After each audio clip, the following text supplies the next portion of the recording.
Ao final da década de 60, a instrução avançada na formação dos aviadores da Força Aérea Brasileira era realizada no Campo dos Afonsos, Rio de Janeiro.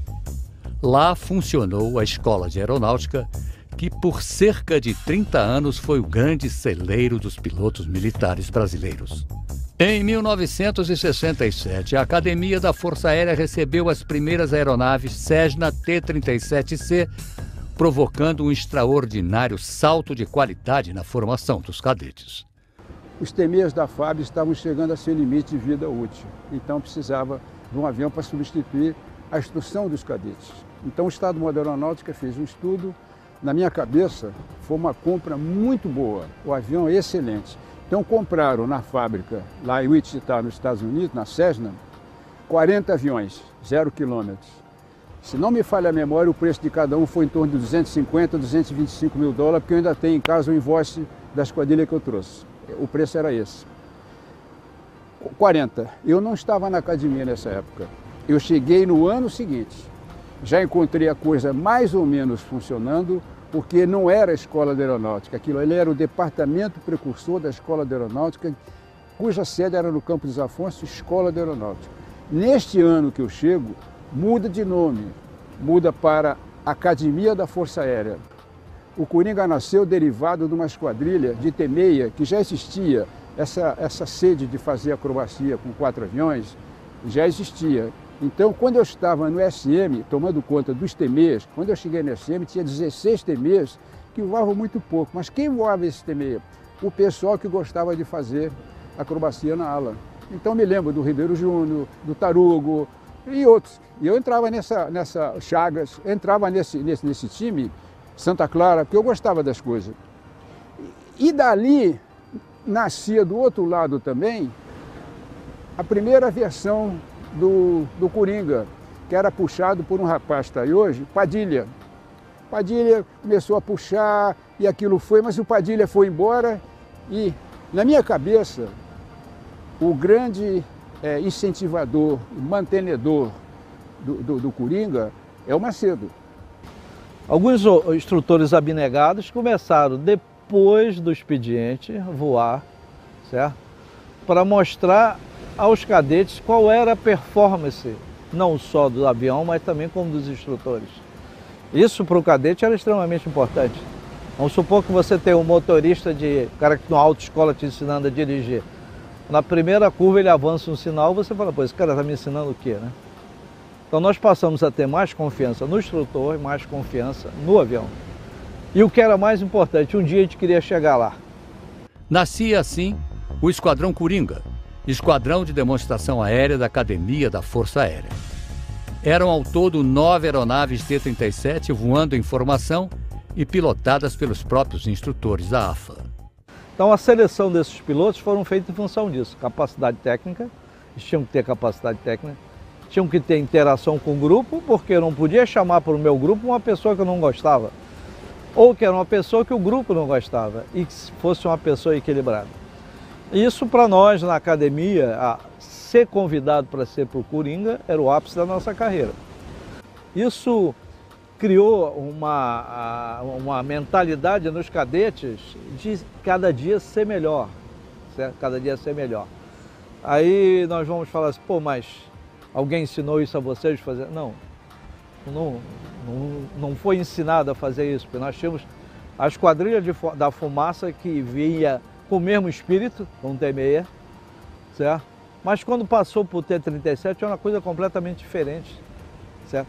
Era uma doutrina diferente. A esquadrilha da fumaça ela pousava em qualquer cidade, tinha um campo de 300 metros. O Coringa não, tinha que ter uma pista asfaltada, certo? O Coringa fazia demonstrações de altitude. Quando chegou o T-37, nós parou o T-6 e nós começamos com o jato T-37. Quer dizer, o primeiro voo com 9 aviões de T-37 foi a nossa esquadrilha. Quer dizer, não houve convite. Nós que fizemos o primeiro e depois o pessoal dispersou, estava na hora de ir embora, de ser transferido. Daí veio o Macedo, daí que o Coringa foi organizado. Porque antes não tínhamos doutrina, não tínhamos, sabe, era bem à vontade, né? Para comemorar os 50 anos do primeiro voo do Esquadrão Coringa, o grupo reuniu-se em 2 de maio de 2019 no Forte de Copacabana, no Rio de Janeiro. Ocasião para o reencontro, celebrações, discursos emocionados, lembranças e congratulações. Nós nos reunimos hoje pela primeira vez, digamos assim, numa demonstração no solo, ou seja, pela primeira vez estamos reunidos aqui e essa vai ser a primeira de uma série de muitas que nós pretendemos fazer. É muito agradável encontrar companheiros aqui que eu não vi há mais de 35 anos, alguns até há 40 anos atrás. Alguns até tive dificuldade de identificar. Uns mais novos, outros envelheceram com mais rapidez, uns ficaram mais fortes, porque depois de velho a gente não fica gordo, fica forte. E alguns bem fortes mesmo. Muito feliz mesmo. Eu moro hoje em Fortaleza, eu vim de Fortaleza para aqui especialmente para essa reunião de amigos. Do voo inaugural em 10 de junho de 1969 a 1978, foram 9 anos de demonstrações e acrobacias aéreas dentro e fora do Brasil. Anos que esses pilotos jamais vão esquecer. Nós saímos para fazer um voo de Coringa.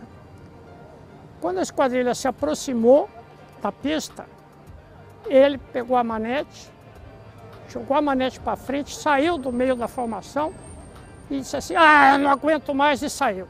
E eu respeitava, que ele tinha sido líder de esquadrilhas, etc., mas achei que ele tinha pirado. Aí ele começou a dar rasante, como a gente chama, puxar muito G, fazer acrobacia baixa, e eu, perplexo, eu não podia assumir o comando, vamos bater a qualquer hora. Aí, de repente, foi em cima da pista, pousou. Quando chegamos no estacionamento, é que eu fui entender, aquilo era para distrair a minha cabeça, porque naquele voo eu tinha completado as primeiras 1000 horas de T-37. Era o primeiro piloto brasileiro a completar as 1000. Lá na pista estavam os pilotos e o comandante estava na frente com o troféuzinho que ele me deu ali. Quando a gente fazia um looping, a gente voa sempre um avião abaixo do líder. Mas quando a gente fazia um looping, era importante, quando chegasse no topo do looping, eu tinha que pular no remu do líder, na esteira de turbulência do líder, o 9 fazia a mesma coisa comigo.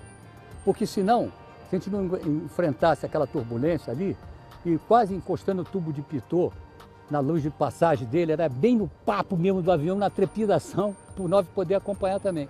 Então quando saía do looping, ficava na posição certa, que a gente botava o motor a 100% e tinha que pular no remu do líder para poder compensar. São razões de sobra para rememorar e celebrar a história de sucesso dos T-37C na Academia da Força Aérea e o Esquadrão Coringa, que legou à Força Aérea Brasileira uma das mais brilhantes páginas de sua história.